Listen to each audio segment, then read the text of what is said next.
And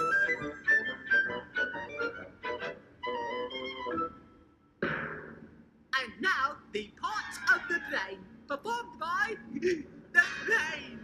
Yes. Neocortex, frontal lobe, Brainstem, hippocampus, neural node, right hemisphere, pons and cortex, visual, brainstem, Sylvian Fisher, pineal, left hemisphere, cerebellum left, cerebellum right, synapse, hypothalamus, striatum dendrite.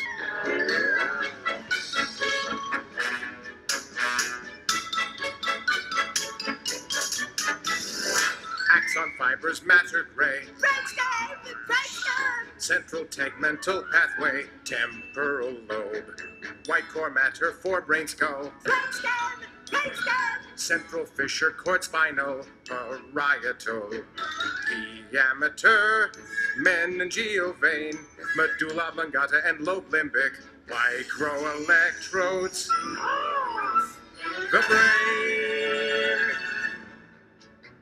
That ought to keep the little squirts happy. Yeah. All right, pinky and the brain aside. Let's do that. All right. Hello. There we go. All right, so I'm Mr. Big Head today. How you doing? Nice to be here on your Monday. Your Monday, by the way, is my Wednesday afternoon. And I do realize the lighting's a little odd here, but I thought I would just go with it. Why not? Be a little strange.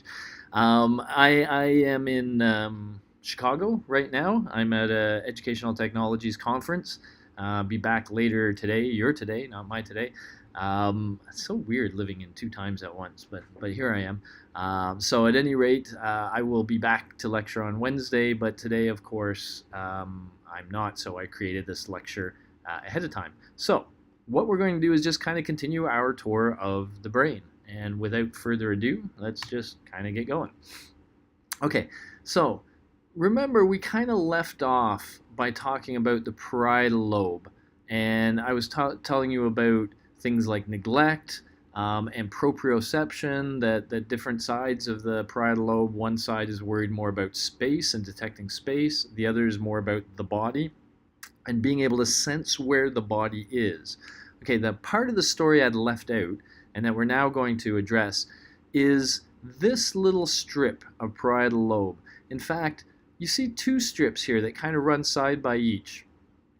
This one we're going to call the sensory strip. Whoops, sorry. This one we're going to call the sensory strip. This one we're going to call the motor strip.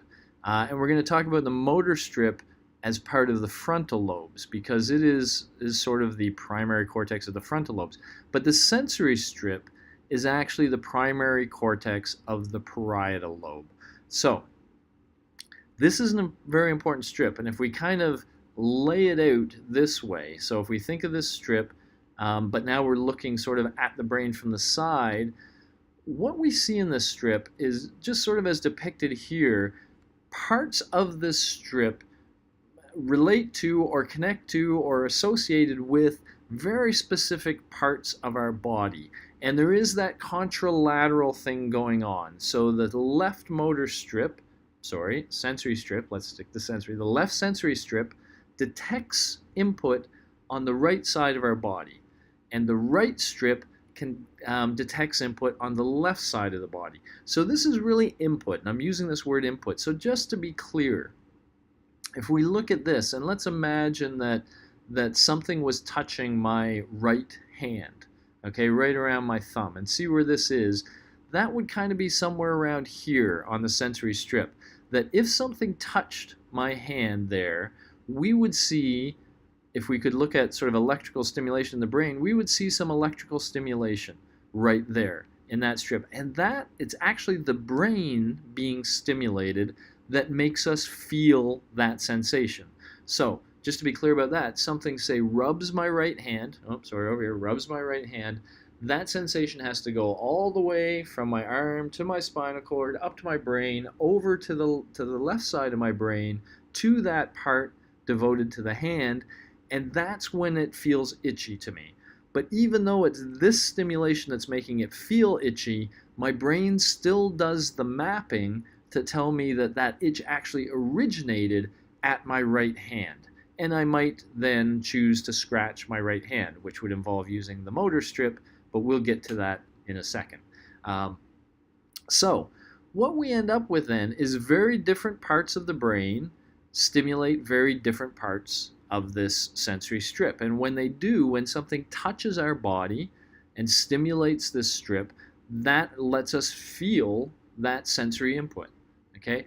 Now, if you look at this kind of thing, this is weird. Now, what it's actually showing is the amount of brain tissue that is devoted to or connected to specific parts of our body.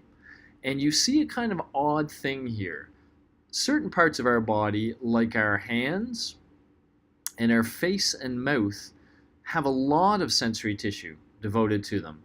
Other parts, like our shoulders and our elbows, have very little very little brain tissue devoted to them.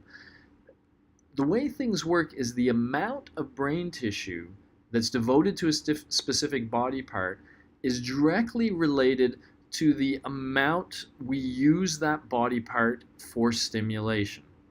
Wow, that sounds kind of weird. But this is what I mean. So if we see something like this and we think that's kind of interesting, we want to explore it, we will often do what I'm doing. We'll hold it and we will, kind of check it out. And our fingers have all these fine sensory neurons that are able to detect very tiny little changes in surface. So we use our hands a lot to feel things. And we have a lot of sensory neurons in our hand that can pick up feelings well, but we also have a whole lot of brain tissue devoted to processing that input. So the amount of brain tissue, now let's compare this. Let's slow down a little bit. We said the elbow's got almost nothing. Well, try the following thing. Try pinching your elbow and try to make it hurt. If you're like most people, it's really hard to pinch your elbow hard enough to make it hurt. Okay, you can feel it, but it doesn't really hurt. Now, if you pinch your lip the same way, you can make it hurt quite a bit easier. And I'm going to have like a freaking hickey on my lip from pinching that. That'll be stupid. Anyway, sorry. Back to the story. So, some people have depicted this in a really kind of interesting way that looks something like this. These so-called homunculi. This is the sensory homunculus. So what they've essentially done is taken a humanoid kind of body, but represented him in terms of how much brain tissue is devoted to the various parts of the body. And so you see this sensory homunculus has really big hands, really big lips. We use our lips a lot as well. That's why we kiss. That's why kissing is such a sensual thing to do, because we have a lot of sensors in our not only in our lips, but in the part of our brain our lips connect to. You might also expect, if by following this logic, that we might have a lot of brain tissue devoted to our genitals, and you would be correct. In fact, I think in this case, I'm not going to point to it, that's ridiculous, but in this case, I think there's actually an underemphasis on what would really be the proper size, probably just, to try to be a little proper here. But if anything, they're underestimating those things. So hands, mouth, genitals, etc. have a lot of sensory brain tissue. And that means we have a very, we can sense things at a very fine level, fine discrimination. And so we can use that to tell the difference between, say, different kinds of materials. For a shirt, we might be thinking, which one do we like best? We'll use our fingers and we can get that fine detection. Okay, so I'm going to come back to the motor cortex in a second. But I just want to finish this story before we move on. So as we're talking about the parietal lobes, this is kind of the rest of the story. This is really the primary cortex of the parietal lobe, where input comes in from the body, and it comes in the forms of feeling, something touching us, and it stimulates this sensory strip and everything I just told you about the representation being proportional to the sensory acuity of that part of the body. If we go to the motor strip, it's going to be the same story but from a different perspective. So we'll talk about the frontal lobes proper in a moment. But a lot of what the frontal lobes are going to do is help us decide what actions we want to perform. And when they ultimately settle on an action, what they do is stimulate the motor strip, which then, when it's stimulated, produces action in its corresponding body part. So just like the sensory strip, the motor strip has all these corresponding body parts. And it's a lot like the sensory strip in a few different ways. So one is that what we call proportional representation.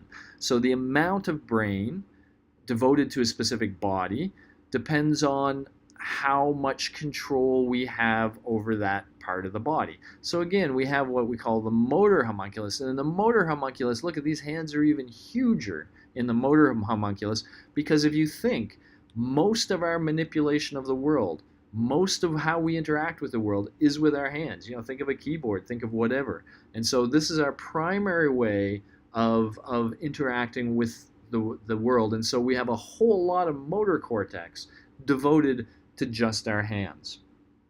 We have some to the rest of our body as well, but not nearly as much. Our mouth as well, and although you cannot see it here very well, the vocal cords and the whole apparatus that we use to produce speech has a lot of brain tissue devoted to that, okay? All right, let's leave this for a second and come back to it. But we have those two strips, one for sensory input, one for motor output. Let me just say one other thing to make sure we're perfectly clear too. Once again, it's contralateral organization, so the left side of the brain controls the right side of the body. And if you were to actually take a little electrode and stick it in somewhere, if you, for example, could find the part of this devoted to my cheek, let's say, and if you put a little electrical current in there, so that's the left side, so we'll go over here. If you put a little electrical current in here, you'd see my cheek flex, that muscle flex. So it's literally that, this is the part of the brain that controls and makes the body move. One more example to try to make this crystal clear. If you know anybody who's had seizures, especially say grand mal, what we call grand mal seizures, which by the way means big bad seizures. What a seizure is the brain kind of short-circuiting. Electrical activity starts bouncing around the brain, and because it bounces between two specific places, it causes what we call a feedback loop, which makes the electrical current stronger and stronger and stronger, and eventually electricity starts surging all through the brain. When it does that, it starts stimulating this motor strip. And the result of that are what we call convulsions. That the person starts, their hands and legs are moving, their head is moving, their whole body is moving. So all that movement you see is directly caused by that person's motor strip being stimulated by electricity, internally generated electricity. But that's how it works. So this is the part that moves our body. Okay, so now let's kind of talk about the rest of the frontal lobes a little bit here. So the frontal lobes are a real contrast to the other three. The other three seem primarily devoted to gathering input. But the frontal lobes is all about analyzing that input, combining it with our goals, our current goal states, and then ultimately using that to strategize what we want to do. So the ultimate goal of the frontal lobe is to act, to do something. And in the process, it uses the motor strip to do it, right? So that's why we call it the primary cortex of the frontal lobe, but it's not a primary input, it's a primary output. That's the part of the brain that ultimately produces the output, okay? If you had damage to the motor area, that motor strip, then what you would literally see is paralysis of the associated body part. So if you damage a very specific part, then that part of the body would not work.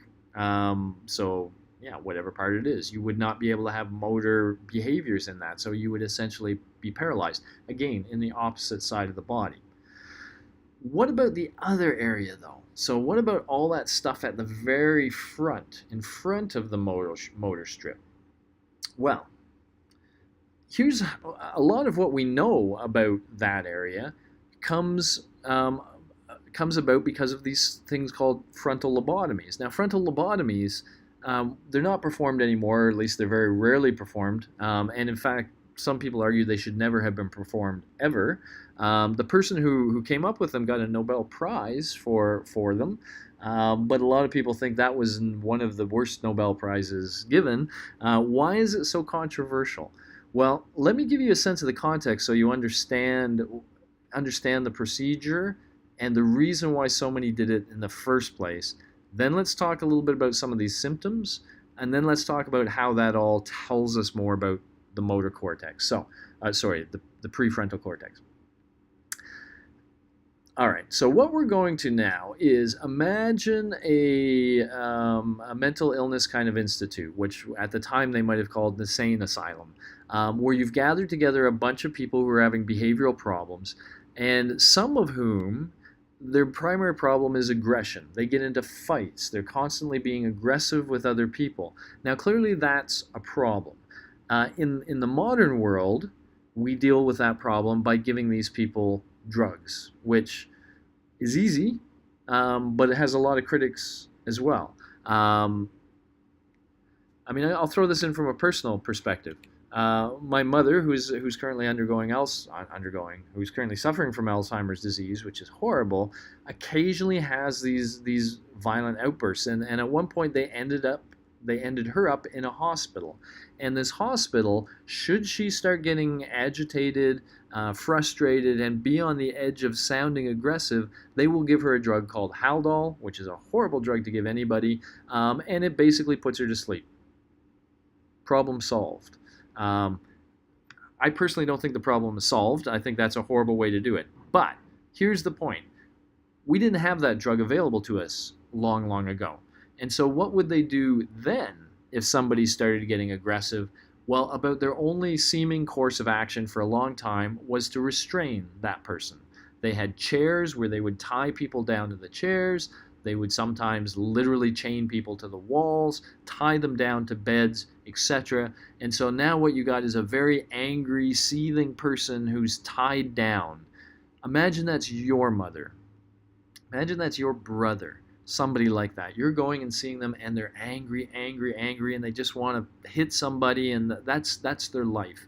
And a doctor comes to you and says, listen, there's some people who've been doing some what we call psychosurgery, surgery on the brain, and they've been doing it to rats. And here's what they found, that there's a very simple procedure we can do.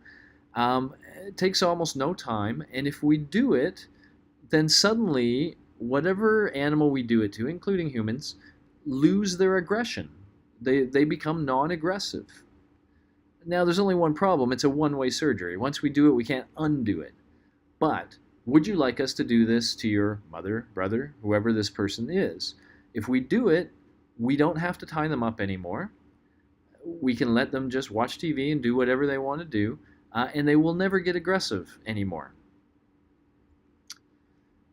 To a lot of people, that was a pretty good sales pitch. And they thought, yeah, I'll do it. And that's why, a lot of people thought this was Nobel Prize worthy, because it works. It does exactly what the sales pitch says. It takes an aggressive person and makes that aggression go away. In fact, a lot of people at first thought, wow, this seems okay. These people are now able to sit around and play cards and have fun. But then they noticed, okay, let me first of all tell you what a frontal lobotomy is. So let's say I have a device. Here's a device. A frontal lobotomy can be as easy as the following.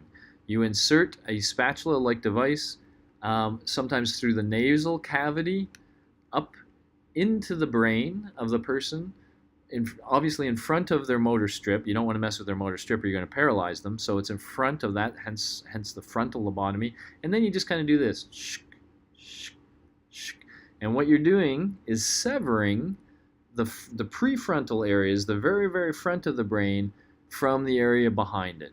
Okay, you're literally cutting all the connections, and you remove your spatula or whatever it is that you used. Very quick, very easy. And when that person has that done, again, you come back and see them, they're not aggressive. They don't have to be tied down. But when they watch these people long enough, they started to see issues. And these issues are obviously very sad to the people undergoing them, but they also tell us what that very front part of the brain does, like what happens when you don't have it. So here are some of the things they notice. So first of all, the people who undergo frontal lobotomies, are very slow and deliberate. It seems to take them a long time to think anything through. So the fluidity of their thought has been messed up with, and they have absolutely no spontaneity. They are happy doing the exact same thing today that they did yesterday and the day before. They don't seem to get bored. They don't seem to suddenly decide to do something zany or crazy. They become very boring, habitual, standard. Okay, so what's this tell us? Well, the frontal lobes somehow helps us think fluidly, and there's something about the frontal lobes that every now and then pushes us to be bored of doing the same thing and to try something new. Okay, that's kind of interesting. This is a very important one. Something called perseveration errors. So let me just skip to this thing called the card sorting task. This is the Wisconsin card sorting task. We have cards here, and these cards have shapes that are in specific colors, and there's a specific number of them. So, for example, we have 3 red crosses, 2 blue stars. So this is what you're told.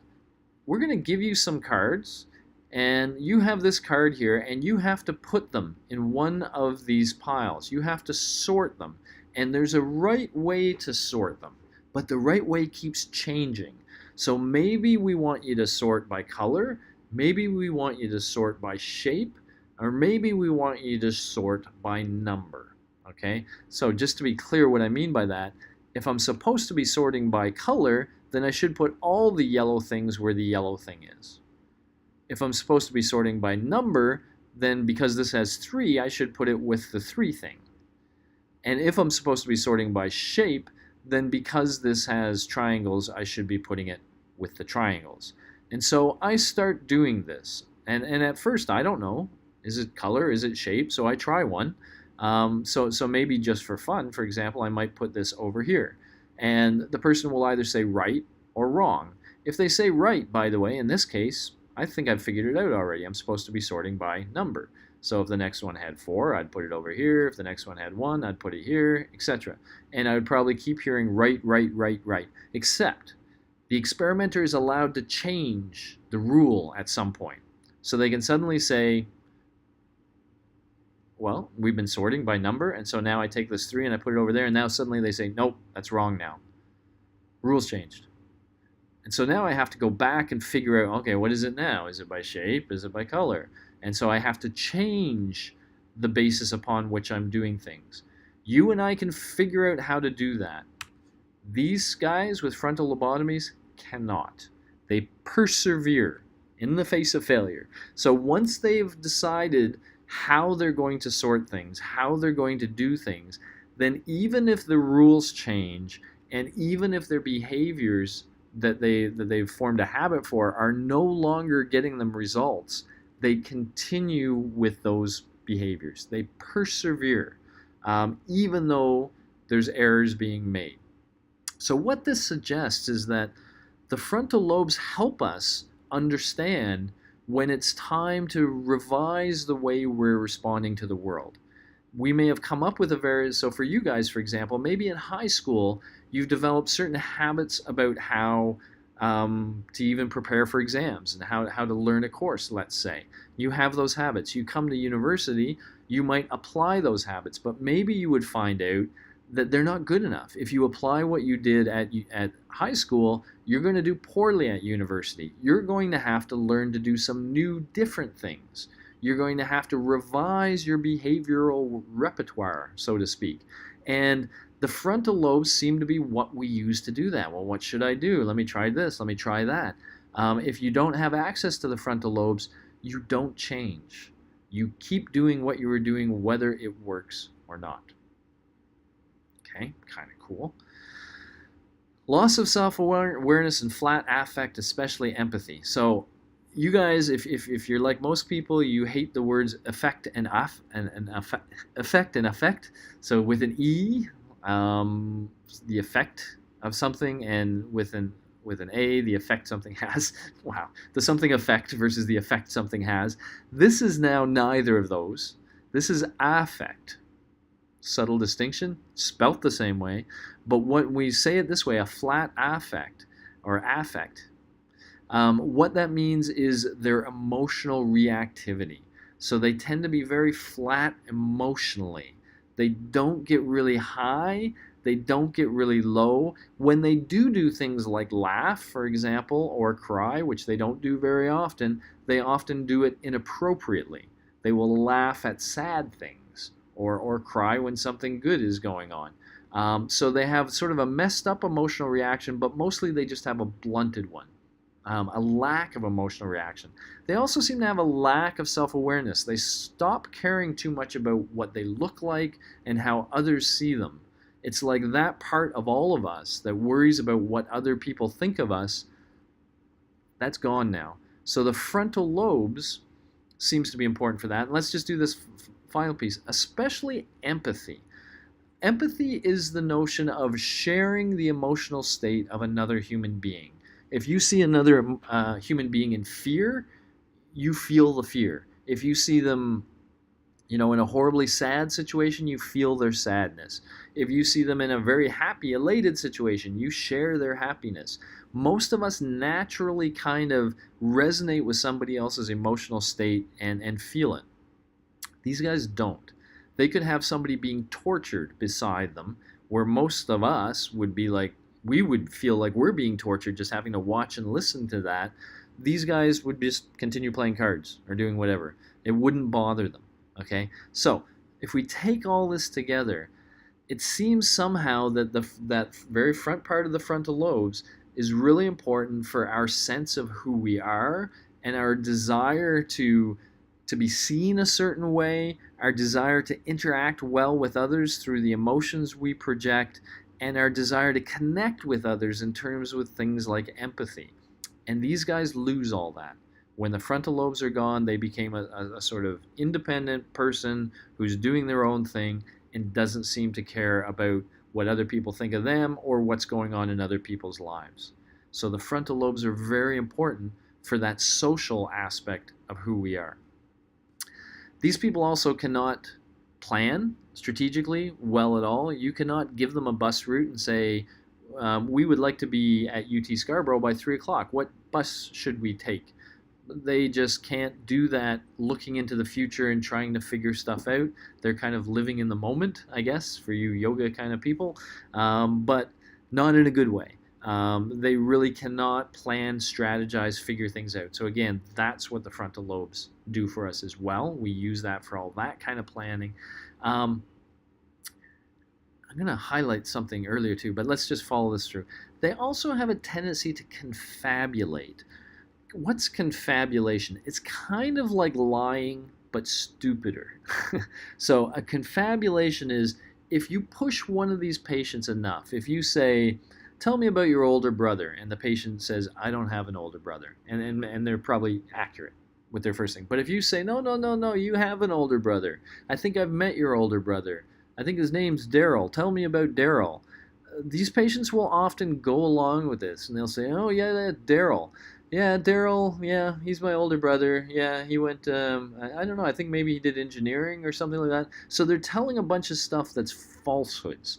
They will tell you a story, but it'll be a really bad story. It'll be one you can easily see problems with, okay? And this is something they will do in general, is confabulate. They will make up ridiculous kinds of things that are just so obviously wrong that nobody believes them when they're saying it. So this is seen as bad lying. It really is seen as bad lying. That we very often, all of us, will deceive other people.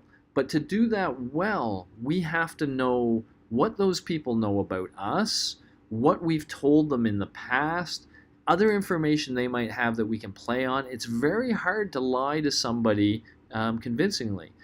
Let me tell you from years of experience. No, but it is very hard, and it requires a lot of these things: foresight and planning, empathy, understanding the other person, etc., in order to lie well. And these people cannot do it. They just cannot do it. Another thing kind of connected to these, and I didn't highlight it enough, so I want to kind of come back to it with the perseveration errors. We think that another big function of the frontal lobes is that we use them to inhibit. When there is some course of action that we might be tempted to engage in, it's the frontal lobes that kind of says, no, that's not a good idea. And so because these people have lost spontaneity, they don't tend to do a lot of crazy things anyway. So you don't see that extremely here, but we do know from other studies that our ability to inhibit, especially in sort of socially appropriate ways, if doing something would make you look bad or would make somebody else feel really stupid, it's the frontal lobes we seem to use to tell us, oh, I was about to say that, but I'm not going to. Okay, so they control and gate some of the things that we actually do. All right, stepping back from all of this then, if we think of the frontal lobes, the story we're getting is one of all of this stuff going on, all of this thinking and strategizing and considering other people's feelings and considering who we are. We've got all this input, and then we use all this stuff to decide how we're going to behave. What are we going to do in this situation? And when we ultimately have our plan and decide what we're going to do, we then put our motor strip into action and we start moving and talking and doing stuff. And so this is all the preparation for doing that in an intelligent, goal-directed way. All right, so the frontal lobes are important. Okay. Now let's just take a jump the other way. We've been talking a lot about the cortex. The cortex is where, a lot of the interesting sort of human part of things happen. I had just kind of quickly gone over the midbrain area here. And I just want to revisit that a little bit. We don't have time to go into the detail I'd like to go into, but I want to tell you about some of these things. Cerebellum, you got the pons here, you got the oblongata, you got the thalamus, you got the hypothalamus, you got the corpus callosum. So these are major structures, and you also have things called the amygdala and the hippocampus in here somewhere as well. You see it in this one if we kind of pull these things out, the amygdala and the hippocampus. So these parts, again, just about every animal brain has them, and well, they're kind of different from the cortex inputting the whole world, figuring out what to do, how to behave. Let's see what these guys do. And I can't give you again the whole detail, but if we think of brainstem, that thing that comes up from the spinal cord into the brain and has these various things connected to it. The medulla, the pons, the midbrain itself, they are involved in a lot of our very basic maintenance of the body and to some extent maintenance of life and the species. So they control things like our heart rate, our blood pressure, and our respiration. In fact, let me just look ahead. Do I not talk about the amygdala? Darn, shoot, okay. So I will talk about this a little bit, even though I don't mention it here. Another part, I'm going backwards now, right here is the amygdala. The amygdala is our spider sense. It's the part of the brain that knows when there's danger around. And when there is danger around, it will do things like pump up our heart rate, pump up our blood pressure, get us breathing faster. And it does all those things by stimulating the medulla. So the medulla has a lot of control over our body itself. And it can get our body ready to fight or flee in situations where we need to do that. So it kind of turns on that sympathetic mode of the peripheral nervous system a little bit that we talked about earlier. So that's sort of its function. The pons regulate sleep and wake cycles. It's the pons that help us get to sleep and perhaps play a role in our dreaming behavior. And so they're keeping us refreshed I mean, sleep is a strange thing, and we'll talk about it a little bit. But it's this part of the brain that's regulating all of that kind of stuff.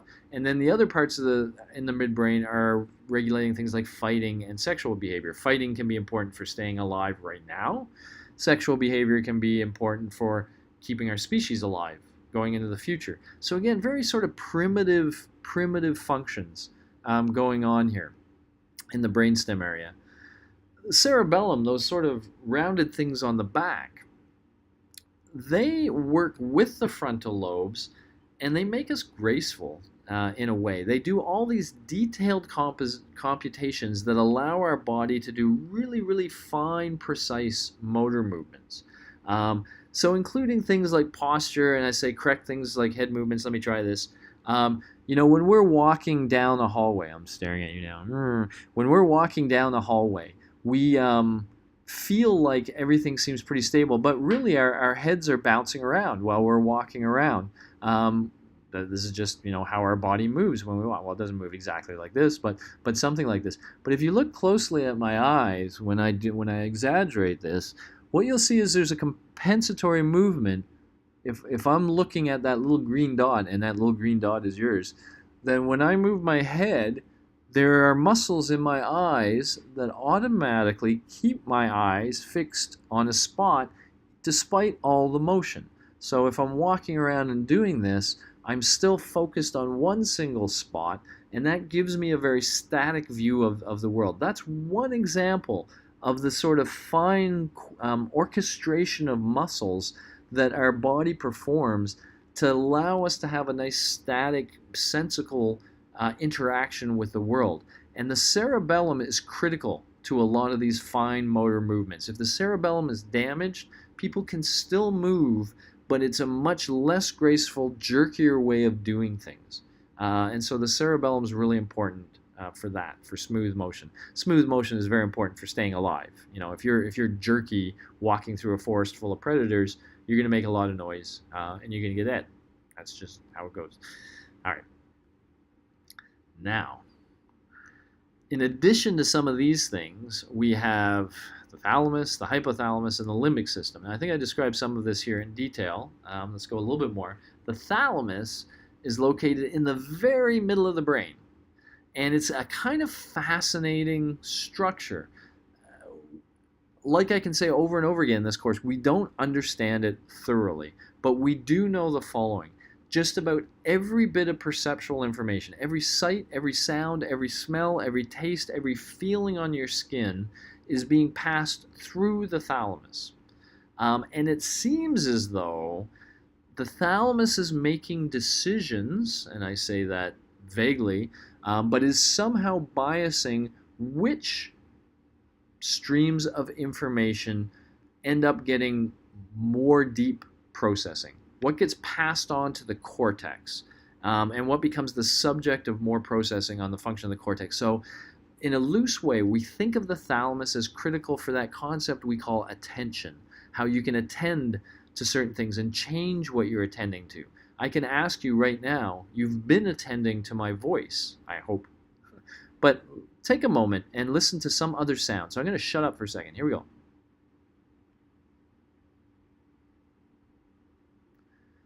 So hopefully there were some other sounds around you, and you can kind of feel your mind go to that sound. Well, what is that? What is that? We're paying attention to this, we're paying attention to that. I can't give you a great answer, but we think the thalamus is part of that answer. We think somehow it's deciding which stimuli are deserving of a richer processing and directing those stimuli to those places, which is kind of cool. I'm going rapid fire here, but that's the only way we can go. So let me move on to the hypothalamus. Hypothalamus, hypo means below, so the hypothalamus is located below the thalamus. Very small. It's like a little CSI lab. It analyzes your blood, and it analyzes things like the temperature of your blood and the composition, what chemicals and nutrients and stuff is in there. So it's kind of, and it will push you. It will drive you to seek out something if you need it. If you don't have enough water, for example, it might drive you to go get some more water. And so it's kind of sensing the fluids in the body and biasing behavior to try to get those fluids at the optimum levels it wants for the various things it's analyzing. Again, you need a whole course on some of these things. It also controls the pituitary gland. Pituitary gland is this so-called endocrine gland. In fact, it's what we call the master endocrine gland. It's right at the base of the skull. And these glands release hormones. Now, hormones, I mentioned this quickly in class, but let me give it again. They're kind of like neurotransmitters, except I said that neurotransmitters are operating in very tiny little synaptic clefts, right? They're from the presynaptic to the postsynaptic neuron. It's the way of communicating between these in very short distances. Hormones kind of do the same thing. Part of the body releases them, the glands, but they go through our whole bloodstream, through our whole body, and they can stimulate parts of our body that are far away from this original source. And so they allow messages to be sent at distance by flooding the body with hormones. Okay, so the hypothalamus, when things aren't quite right with the temperature or blood composition, can literally mobilize the body through its release of hormones, which is kind of cool. In fact, the pituitary can actually sort of command other endocrine glands that we have all through our body, so that's why we call it the master. It's like the ring above all rings or something like that. It can literally command other pituitaries to also release their hormones. And so it's very much able to control the body in that way.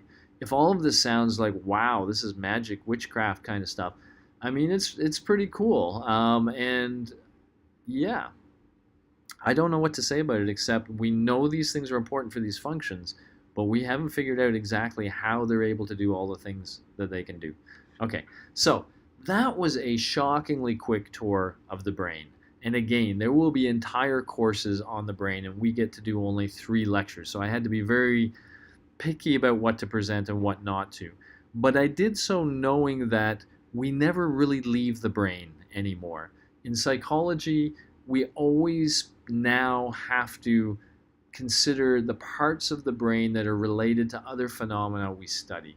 So as we go through the course and, for example, talk about memory, we will be talking more about the hippocampus and the amygdala and other parts of the brain. So we will keep coming back to these systems, and you will see them functioning in context of certain phenomenon. So consider this an introduction, a way to start. And when you read the textbook, it'll obviously give you a little bit more detail. But then the brain is always near. We will always come back to it regularly, which is why we feel you need to have a good basic understanding of it at this point.